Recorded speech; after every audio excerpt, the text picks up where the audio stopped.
Hola, saludos amigos, sean todos bienvenidos a la tertulia de Interalmería Televisión. Hoy jueves es un día realmente aciago. Es un día raro porque miren ustedes, el vértigo de la política en España es impresionante. Ayer y prácticamente en 24 horas se producen acontecimientos tremendos. De pronto nos quedamos sin presupuesto en España. ¿Por qué lo decide el gobierno de España que no vamos a tener presupuesto en el 24? Hombre, el argumento fundamental es que mejor será el que tengamos en 2025, porque si ahora no vamos a tener presupuesto, que va a ser el prorrogado del año pasado, tendremos más tiempo para ir preparando y pergeñando mucho mejor el presupuesto de 2025. Esto me recuerda a la autovía del 92 y lo que dijo Manuel Chávez cuando en 2002 vino a Almería a decirnos: hombre, es que la autovía del 92 ha tardado 10 años, pero va a tener unos materiales y va a ser muchísimo mejor que aquella que se inauguró en 1992. Pasó lo que pasó, ya saben ustedes lo que ocurrió, que desde Guadix hasta los llanos de la Calahorra, prácticamente hasta llegar a la provincia de Almería, a los 4 días se levantó el asfalto y parecía lija del 12, que más de uno cuando pasaba por allí diría: ¿me dará tiempo a llegar con los neumáticos enteros al discurrir por este tramo de unos 10 o 12 kilómetros? Bueno, pues eso es lo que dice el gobierno de España, que si no vamos a tener presupuesto este año es porque vamos a preparar mucho mejor el presupuesto para 2025. De esto hablaremos. ¿Qué pasa con el capítulo de inversiones? Que se paraliza al tener el presupuesto prorrogado. ¿Y qué pasa con las inversiones en Almería tan necesarias y tan esperadas y tan demoradas? Pues ya veremos. Por otro lado, resulta que esto viene como consecuencia del anticipo inesperado de las elecciones en Cataluña. La pelea entre Junts y Esquerra Republicana de Cataluña hace o impide que el gobierno de España pueda entenderse con ellos para obtener el apoyo necesario y aprobar los presupuestos. Por lo tanto, ir para nada, mejor no ir. Eso es pensando en los intereses de todos los ciudadanos, de todos los españoles. Así es como funciona el gobierno de España. No me interesa políticamente, ¿para qué voy a perder esfuerzo y tiempo si esto al final no lo voy a conseguir? No lucha por ello. No hace nada para conseguir la aprobación y el apoyo a los presupuestos. Eso es pensar en las personas, en los ciudadanos. Y por otro lado, pues aparece también, después de lo del hermano de Ayuso, ahora es el novio de Ayuso. Y dice, bueno, ¿qué es lo que está ocurriendo aquí? Pues que todo esto viene como consecuencia de lo que ha ocurrido esta misma mañana en el Congreso de los Diputados, que ha sido el episodio más infame que hemos podido tener en los últimos tiempos en España, la ley de amnistía. La ley de amnistía, perdón, que no es otra cosa que vender España a los intereses de unos delincuentes evadidos de la justicia y que quieren, limpios de polvo y paja, volver a hacer lo mismo que hicieron, pero ya sin ningún tipo de imputación y sin ningún tipo de problemas judiciales. Es que no es que se le haya amnistiado así por las buenas a 4, no, es que son 4.000 las personas que estuvieron insertas en este golpe de Estado. Bueno, pues miren ustedes, mañana no sé lo que va a pasar, porque ya han visto que prácticamente en 24 horas todo ha sucedido, esta catarata de acontecimientos ha sucedido de una forma endiabladamente rápida. ¿Qué va a suceder mañana? No lo sé, pero pongo la mano en el fuego de lo que va a suceder dentro de 25, de 50 y de 100 años. Y es que los libros de historia van a escribir que tuvimos un presidente en España que fue un felón, que fue lo peor que nos podía pasar en democracia, que dividió España, que fue persiguiendo sus intereses particulares para mantenerse en el poder, para detentar, no ostentar, sino detentar el poder, sustentándose en lo peor de lo peor, que es proteger a la delincuencia y favorecer que cualquier día lo vuelvan a intentar para romper España. Y este ha sido el momento culmen en el Congreso de los Diputados. 178. Votos en contra, 172. Abstenciones, ninguna. En consecuencia, queda aprobada la proposición de ley orgánica para la normalización institucional, política y social en Cataluña.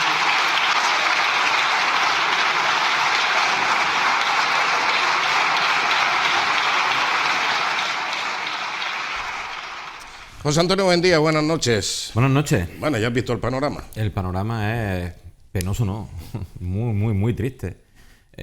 Ha dicho Francina Armengol, ¿no? Para la ley la han catalogado, la han titulado para la normalización de la política. Sí, el reencuentro y el abrazo fraternal. Y Jauja, vuelve Jauja a Cataluña ahora, pero para los independentistas. Que sí, pero Feijóo dice, ¿qué parte de lo volveremos a intentar no han entendido ustedes? Pues está claro, el acuerdo de investidura, los votos de Junts y de Esquerra, los independentistas, era para mantenerse en ese sillón que tanto le gusta a Pedro Sánchez, del cual le cuesta levantar el culo.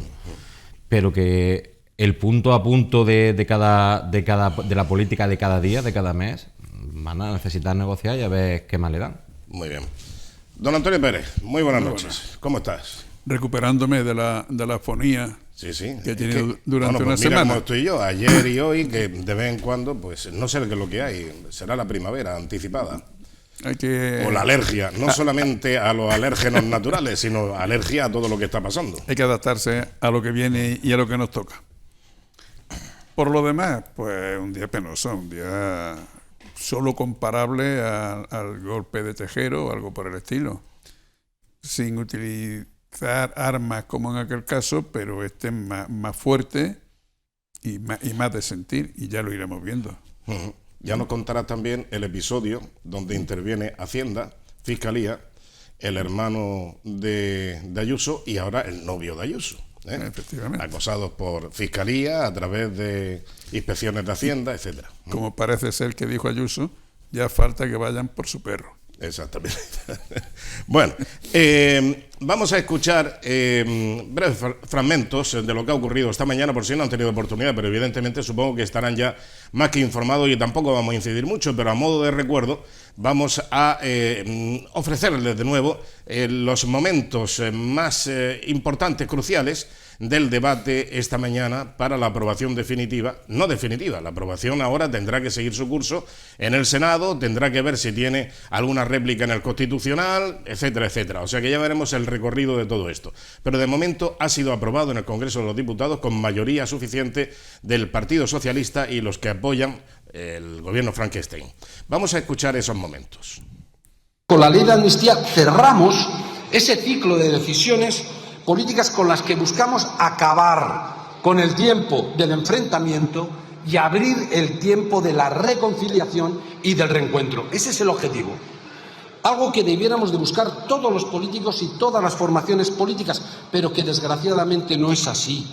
Porque la derecha, el Partido Popular, prefiere la división, prefiere el conflicto, prefiere enfrentar a unos territorios contra otros y unos ciudadanos contra otros, porque sigue defendiéndose maldito. Cuanto peor para el país, mejor para el Partido Popular. No nos vengan con convivencia porque están aplastando los derechos de las mayorías. No nos vengan con justicia porque quieren sortearla. No nos vengan con democracia porque están liquidando la separación de poderes. No nos vengan que es igualdad porque la están liquidando con prebendas. Y sobre todo, no se atrevan a vendernos la reconciliación porque esta ley divide a España en dos y divide a Cataluña en dos. Señores del Gobierno, señores del PSOE, esto no es reconciliación, esto es sumisión. El señor Sánchez ha vendido la soberanía de los españoles. Y hoy en España hay un cogobierno integrado por Mohamed VI y por Puigdemont.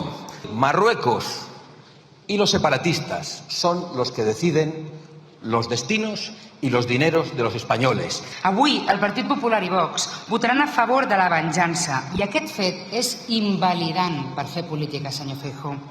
A Catalunya es van fer moltes coses malament i a Espanya també.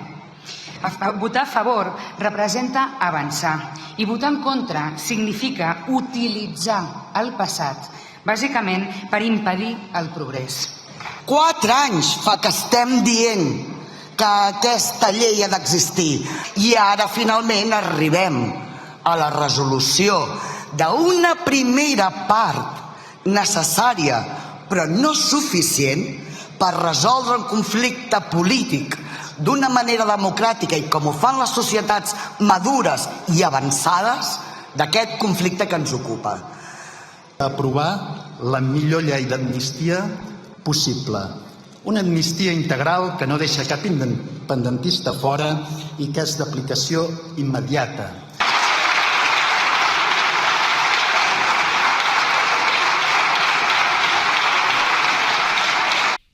Bien, como ven, alegría en el Congreso de los Diputados por parte de independentistas y por el gobierno Frankenstein, encabezado por Pedro Sánchez del Partido Socialista Obrero Español, o lo que va quedando de él.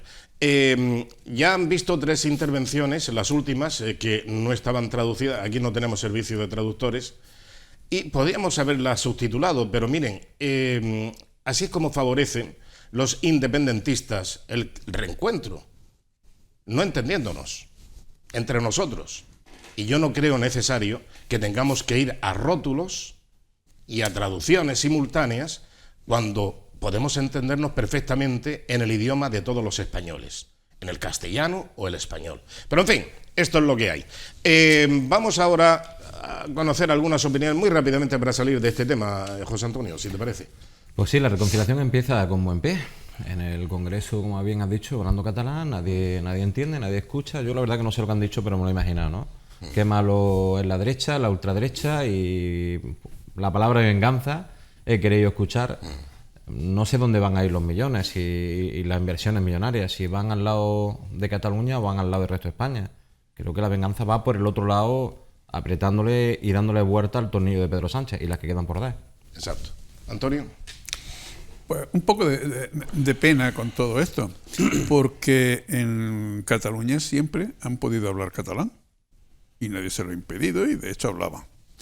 Yo coincidí pues en el primer hostal en el que estuve viviendo en Córdoba más de un año, y allí iban a parar también a alguna gente que estaba haciendo la milicia universitaria, y en una vez hubieron 3 catalanes que coincidieron allí. Y a veces entre ellos hablaban en catalán, pero cuando estábamos en la mesa a la hora de comer o estaban sentados con castellano hablantes y catalán, ellos procuraban hablar en castellano para que nos entendiéramos todos, independientemente de que alguna vez entre ellos se dijeran algo en catalán, que además cuando insistían mucho los demás nos enfadábamos, no porque hablaran en catalán, sino porque no nos enterábamos. No te enterabas, claro. Estábamos en una reunión todos y habla en un idioma que solo conocéis vosotros los demás, y no pasaba nada. Ni ellos se rebelaban, ni los demás les decíamos, ni se nos ocurría decirle nada, porque partíamos del hecho de que estaban hablando en uno de sus 2 idiomas, y que ellos tenían 2 idiomas, mientras que los demás teníamos uno solo. Y no pasaba nada, ni había derecho a... ni estábamos separados, ni nada. Yo he ido bastante a Barcelona y siempre me han tratado de maravilla. Nunca he tenido problemas del idioma porque todos me han entendido. Y a mí me han hablado para que yo lo entendiera. No se les ocurría hablarme en catalán, porque sabían que yo no lo sabía. Y ni había crispación, ni había nada. Ahora, sin embargo, pues en los últimos años las cosas han cambiado. Sí. Y han cambiado, desgraciadamente, para mal y mucho. Lamentablemente te puede entender muy bien en castellano en Nueva York, sí, y tener dificultades en Cataluña. Y en algunos sitios de Cataluña más que en otros. Pero en fin, es una pena, es una lástima. Bien, vayamos rápidamente a otros asuntos. El pasado martes hubo una gran manifestación de agricultores en la provincia de Almería. Digo en la provincia de Almería porque tanto por Levante como por Poniente coincidieron en el puerto de Almería esa manifestación. Los agricultores de Levante y del Poniente almeriense, lógicamente, tenían que perseguir un argumento. El argumento es que el gobierno de España y la Unión Europea, la Agenda 2030, las medidas impuestas en Europa, pues no le dan capacidad de supervivencia a la agricultura. No hay posibilidad de sacar la cabeza económicamente después de tanto sacrificio económico, después de tanto trabajo, después de tanto desvelo, no hay manera de encontrarle rendimiento. Y si faltaba poco, pues ahora vienen los países terceros, otros países que están introduciendo sus productos, que además los generan sin las pautas de comportamiento que se exigen aquí en España, como es la trazabilidad, el tipo de insecticidas o de fertilizantes, etcétera, etcétera.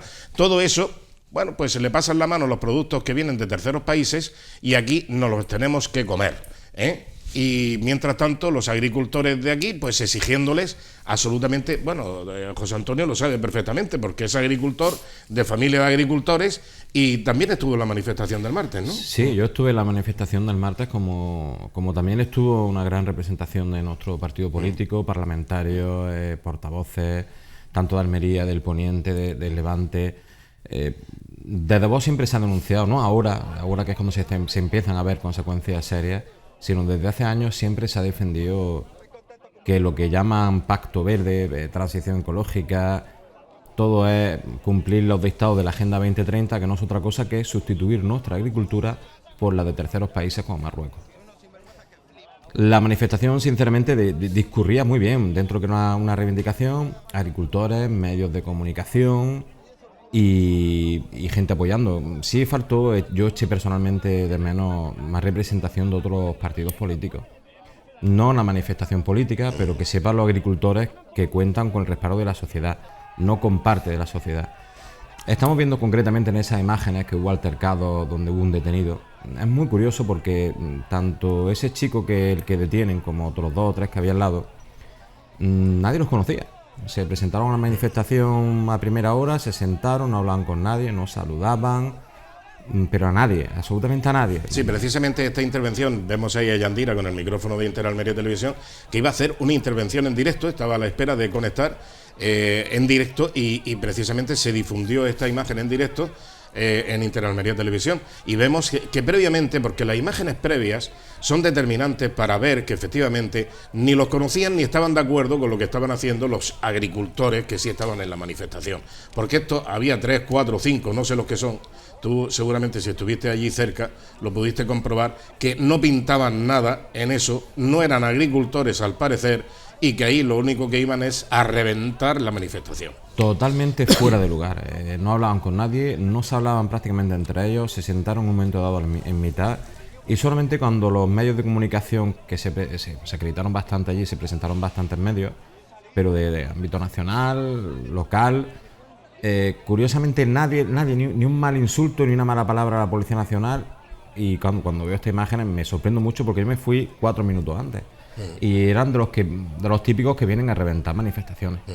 Por eso no sé si alguien los conocerá, alguien viendo las imágenes sabrá, oye, pues si es agricultor, y a lo mejor estoy equivocado, pero nos daba la sensación, no solamente a mí, sino a todos los que estábamos allí, que no tenía nada que ver con las reivindicaciones de esa manifestación. Bueno, pues la manifestación concluyó, hubo cortes de carretera, evidentemente, como es lógico en este tipo de manifestaciones, además con tantos vehículos que salieron a las carreteras, ¿y ahora qué? Ahora a verla venir, lo que no pueden parar las asociaciones, los agricultores, es dejar de manifestarse. No pueden porque nos van comiendo poco a poco. Pero ya no solamente por ellos, sino por los propios consumidores. Por eso yo creo que ahí todo el mundo tenía que estar detrás. Estamos viendo cómo analizan partidas de productos agrícolas que proceden de terceros países, concretamente Marruecos, donde supuestamente llevan un control y vienen con todos los requisitos, pero multiplican, a veces de una manera bestial y exagerada, lo que aquí te prohíbe literalmente que haya nada. Se tiene que producir, se tiene que producir aquí en España, se tiene que volver al principio de preferencia comunitaria, se tiene que dar un futuro al sector primario de nuestro país, y para eso tenemos que estar no los agricultores, sino todos de su lado. Y todo el que pueda en un momento dado. Un hecho curioso fue un chico que no conocía de nada, que me estuvo preguntando, el acento no era de aquí, más bien de la zona de Castilla, Madrid, muy fino, hablando como nosotros almerienses, ¿no es? Y me preguntaba que si es que no había ganaderos, o que si no solamente para agricultores. Digo, hombre, pues es sector primario, pero aquí la ganadería en esta zona de Almería, sinceramente, no tiene mucho peso ni mucha fuerza. Sí, en la zona norte y levante, sí. Pero aquí concretamente en el Poniente, digo, no, pero aquí tanto como es agricultura más bien, y son los que más lo están notando, por lo menos los que hacen más ruido. No, pues yo voy a tomar un café y vuelvo a la manifestación. Digo, pero tú tienes alguna empresa. No, yo estoy trabajando aquí, vengo del norte de España y he pedido media horita para el café y me uno a la manifestación. Es decir, eso deberíamos de hacer muchos más, todo el que pudiera. Bueno. Me ha resultado curioso en las imágenes en esta época en la que estamos pidiendo tantos medios para la policía, que la policía estaba perfectamente pertrechada para cualquier evento que ahí pudiera ocurrir. Sí, claro. No es como la Guardia Civil cuando tiene que detener a los narcotraficantes que se dedican a vigilarlo para que nadie los moleste. Sí, porque no les dan barcos desde el gobierno de España. Y que para detener a uno que detuvieron, pues en un momento dado he visto al menos 6-7 policías alrededor de él. Parece ser que medios tienen la fuerza de orden público. Para lo que interesa, sí, Antonio. Y elementos también. Pero esto seguramente es más peligroso que los narcotraficantes de la línea, de Barbate, de toda aquella zona. Sí, o de Cabo de Gata, de Genoveses, de Calagrande, etcétera. Sí. Exactamente. Es que ya no han tomado por el pito el sereno, como se suele decir, porque es que, claro, vienen aquí y en cuanto hay mala mar, pues dicen, no, ¿para qué nos vamos a exponer y vamos a pasar mal rato? Aquí con el oleaje que hay y tal. Pues lo mejor que hacemos, fondeamos aquí, que estamos a cubierto, y nada. Ha salido un WhatsApp que se retransmite mucho, con una foto de los años 60, 70, en la frontera de Melilla con Marruecos, donde había una alambrada de 1,20 de altura, una sola alambrada. Pero estaban los regulares. En este caso la foto de un legionario. Los dos hacían servicio. Un legionario solo, allí no cruzaba ni Dios. Ni Dios. Faltaban medios materiales, todo lo del mundo. Pero no eran medios materiales lo que hacía falta allí. El respeto. Respeto, autoridad y capacidad para actuar si era necesario sin que se le exigieran responsabilidades ni que no pudiera sacar armas si los otros no la había. Claro. Pero ¿qué respeto vas a pedir viendo el espectáculo de esta mañana en el Congreso de los Diputados? Donde precisamente hemos perdido todo, o sea, han perdido todo el respeto que puede tener un gobierno de una nación. Han perdido el respeto por los valores democráticos, han perdido el respeto por la legislación vigente, han perdido el respeto por la justicia, han perdido el respeto por todo. Y dicen, y lo volveremos a hacer. ¿Cuándo? En cuanto nos den lo que te estamos pidiendo y exigiendo y te ponemos de rodillas las veces que sea necesario. Y nos das esto y lo otro. ¿Por qué? Porque a ti te interesa seguir en el poder y punto. Y el resto de los españoles, ¿qué pasa con ellos? Sin presupuesto. Bueno, pues no tenemos presupuesto, pero es que uno de los valores que tiene un presupuesto nuevo es que incorpora una serie de partidas para inversiones. Ahora no. Ahora las inversiones que estuvieran ya, digamos, troceadas y que estuvieran anualizadas, o como se llame, ¿se dice así, anualizadas? Las anualidades que hay en los proyectos, pues bueno, pues eso una seguirá. Inversión a largo plazo se define o se divide por años la inversión de cada uno de los años. Exactamente. En estos días nos está dando un ejemplo, que quién lo iba a decir, un ejemplo de democracia, de buen gobierno, Portugal. Portugal, sí. Hay una acusación contra el presidente del gobierno que después se demuestra que la acusación es verdadera, pero no contra esa persona, sino contra otro que se llamaba igual. Pero el presidente del gobierno coge y dimite por una acusación, aún siendo inocente. Se celebran unas elecciones en las que hay esencialmente 3 partidos, digamos. Centro-derecha, centro-izquierda y lo que se denomina extrema derecha. Desde antes de ver el resultado, el de derecha dice que no se va a liar con el centro-derecha. Se celebran las elecciones, saca 2 diputados más, el de derecha, que el socialista, centro-izquierda, y el socialista dice que lo deja gobernar. Que ningún problema. Que si él ha tenido la atención de decir que no se iba a unir con los otros, él no iba a poner ningún impedimento. Por solo 2 diputados de diferencia.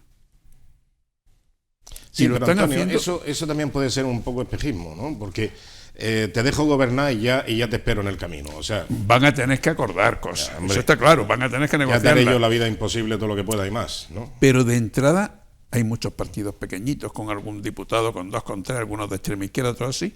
No intentan ni unirse a ninguno otro. Tú de centro derecha no te unes con el de extrema derecha. Yo de centro izquierda, digamos, no me uno con los de extrema izquierda. Claro. Respeto que tú has tenido 2 diputados más que yo, te dejo gobernar. Lógicamente van a tener que gobernar en coalición muchas veces, pero el gobierno lo va a tener el centro derecha. Sí, todo lo contrario a lo que ha hecho Pedro Sánchez. Todo lo contrario. ¿Qué es lo que tengo que buscar? Tengo que buscar votos debajo de las piedras. Es que ya lo dijo así. Sí, lo dijo. Lo dijo así. Lo que pasa es que debajo de las piedras tenía alacranes, víboras, tenías todo tipo de... Lo que se tenías suele un terrario. Lo que se suele esconder debajo de las piedras. Sí, toda la herpetología habida y por haber. Pero bueno, es que claro, le importa poco meter la mano. Sí, igual. Sí. Porque si tiene que buscar votos que sea un poco afín al proyecto que tenga para España, pero es que no tiene proyecto para España. Es que lo que tiene es trocear, vender, más tiempo en el sillón. Y ahora que hay que buscar independentistas, lo que le salga, el voto donde le salga. Y lo que el voto que le venga da igual si puede estar en el sillón. Pero ¿qué proyecto hay al final? Si al final va cambiando de lo que digo, va cambiando, bueno, cambio de opinión, ¿no? Que tienen derecho a cambiar. No hay ningún proyecto. Si es un poquito afín al proyecto, sobre todo de unidad nacional, cero, nada. Se ha agarrado todo lo que hay. El proyecto, esencialmente, y le tengo que dar la razón a Abascal, es hacer lo que le pida Marruecos, lo que le diga Puigdemont. Totalmente. Eso a día de hoy lo debemos de tener claro todos. Sí, se está viendo. Lo de Marruecos es que algo, ¿qué tendría el teléfono? Algo esos gordo. Teléfonos que pillaron ahí Algo con el gordo, Pegasus. algo gordo y muy gordo. Sí. Y se le imputa a la mujer de Sánchez, no a la novia, Sí. a la mujer, A la cónyuge. a la cónyuge. Y mira, y no hay responsabilidad ninguna.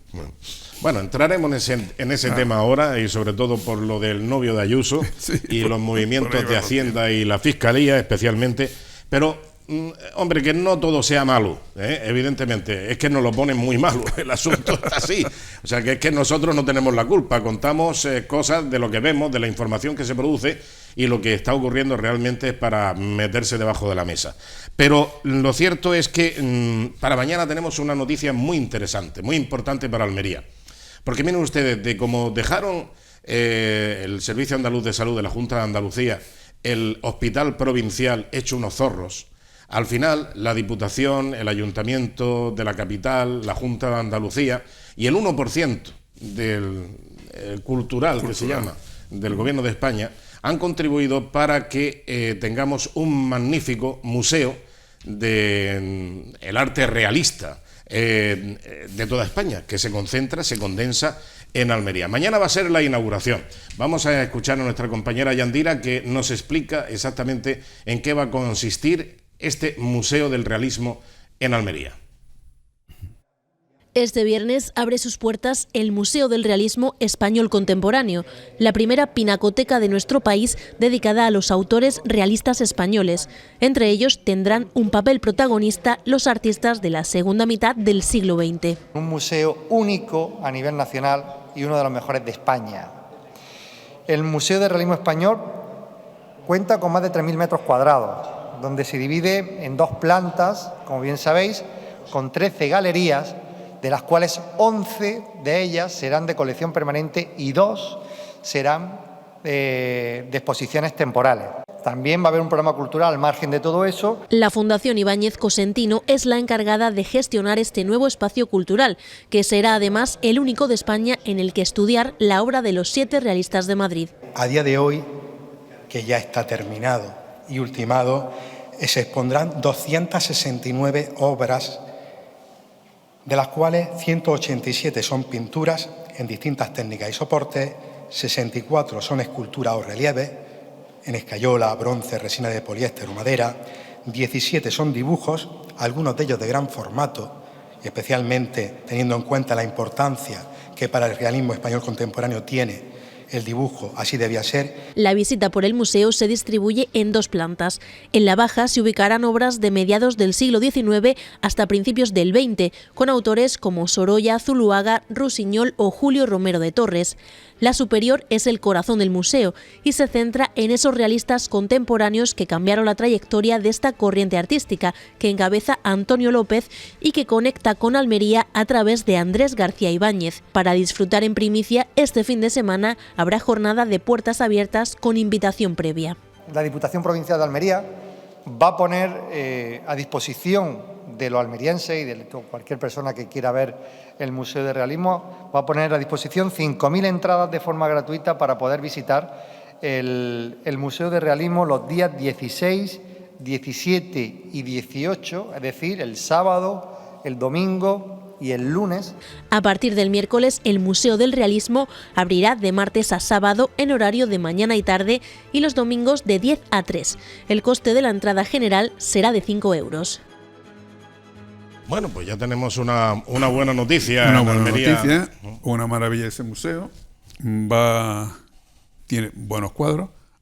Hay uno comprado por la fundación o la familia Cosentino, Ibáñez Cosentino, creo que es homenaje a Córdoba, del pintor cordobés Julio Romero de Torres, que es una maravilla, lo estuve viendo en el museo ahí en Olula y me encantó. Vi muchas pinturas también de Andrés García Ibáñez y del otro pintor que va promocionando todo esto, el conquense, residencia en Madrid, Antonio López, ¿no?